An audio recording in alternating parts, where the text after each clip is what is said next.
Tifa here with FBTV. Listen, that's the topic of discussion. How do you get your dog to listen? It's one of those subjects that we keep coming back to. And it's hard because most people don't understand you have to turn everything into a game.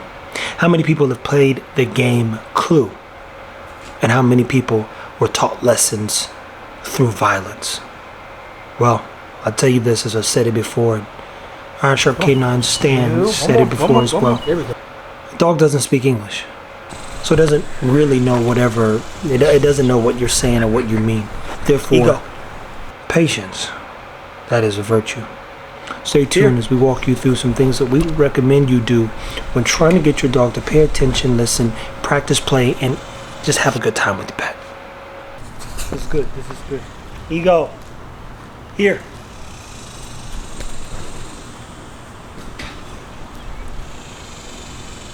The first rule of thumb is the dog knowing its name.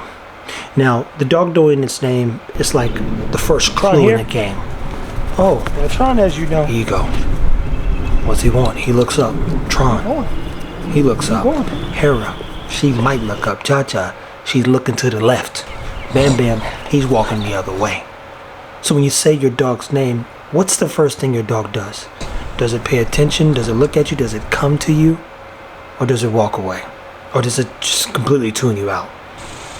The name game, or your dog knowing its name, is realistically, that's how you speed up the process. That's how you actually build a line of communication. And then we have what we call our nonverbal recall. If I start walking off, the dog should walk with me, and then we attach, the dog's name to that. So now when you walk off, you say, oh, Hera, hey, Ego, hey, Tron, hey, Bam Bam, hey, Cha-Cha. And eventually each dog should come. Now, ironically, what happens when a dog doesn't listen, especially if you don't have it on if you do have it on the leash and it's not listening, you give it a few jerks. If you're aggressive, you might pop it on its head. These things happen, people.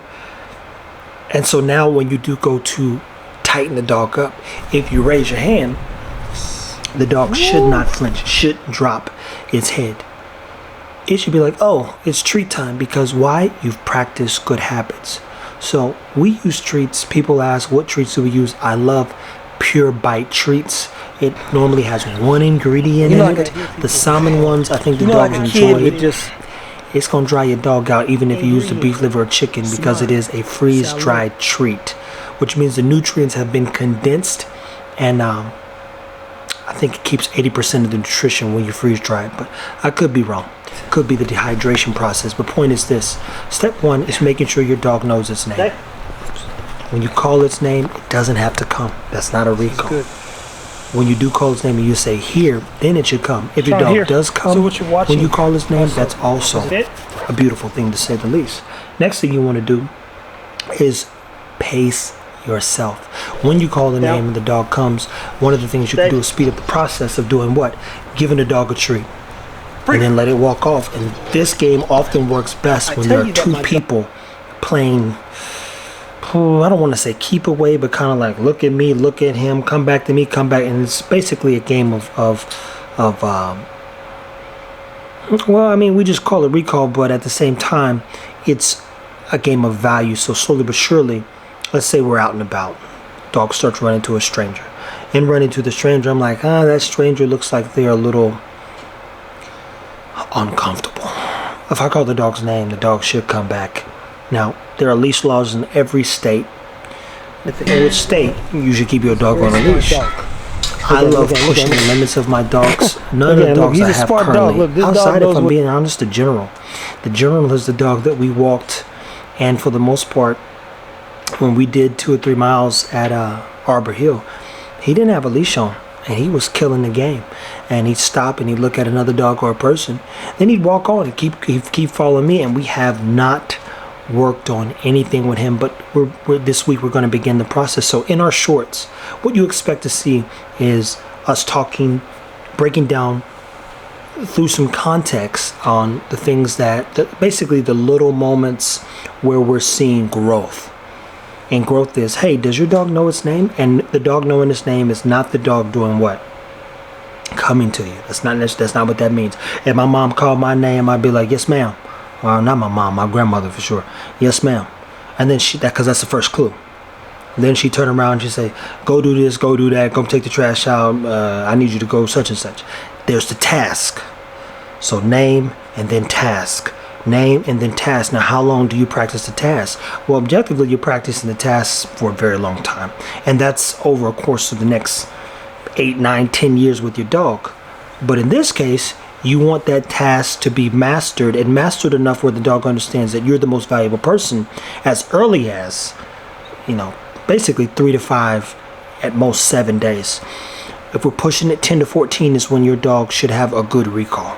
And a recall doesn't mean it's going to come right back, but it does mean it's going to listen, it's going to pay attention, you've got its attention. Then you start working on your heels and various other things that we're going to break down. But if we're talking about creating safety within your mind and within your dog's relationship per se, safety begins when your dog knows where to be, when, and why. My dog is always going to be safest around me. My dog's always going to be the safest when he's with me. My dog is always going to be safe when nobody's putting it in harm's way. My dog's always going to be safe if there's even cars on the street and he knows that, again, to come back or stay close when we are what? Out and about. I don't always like keeping my dogs on leashes. We know that my dogs play and they enjoy playing. Therefore, it's imperative that when I do take them out, I don't have to keep them on a leash because I want them to enjoy their toys. What does that require as a owner handler? Me to be really focused on developing this dog and making sure that we understand each other. And mind you, a dog does not understand English, which is why it's important for the dog to understand expectations. If I say your name, if I ask you to do something, you should at least begin to head that direction or do what I'm asking you to do. And that comes with months, years, and a lifetime of work.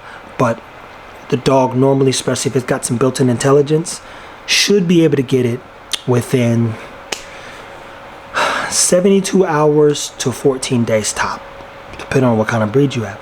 So stay tuned, and in this episode, hopefully you got to see a few things that we do when training our dogs. You'll see, you've watched us raise our hand and our dogs not drop down and flinch. You saw us do some lure techniques. You saw us play with positioning.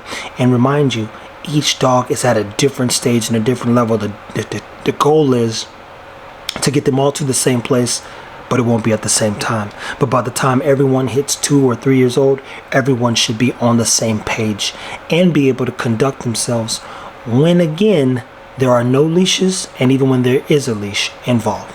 Guys, thank you for watching. Do not forget to subscribe. Please do share with somebody you think needs to hear this or know this, and practice what you see in these videos.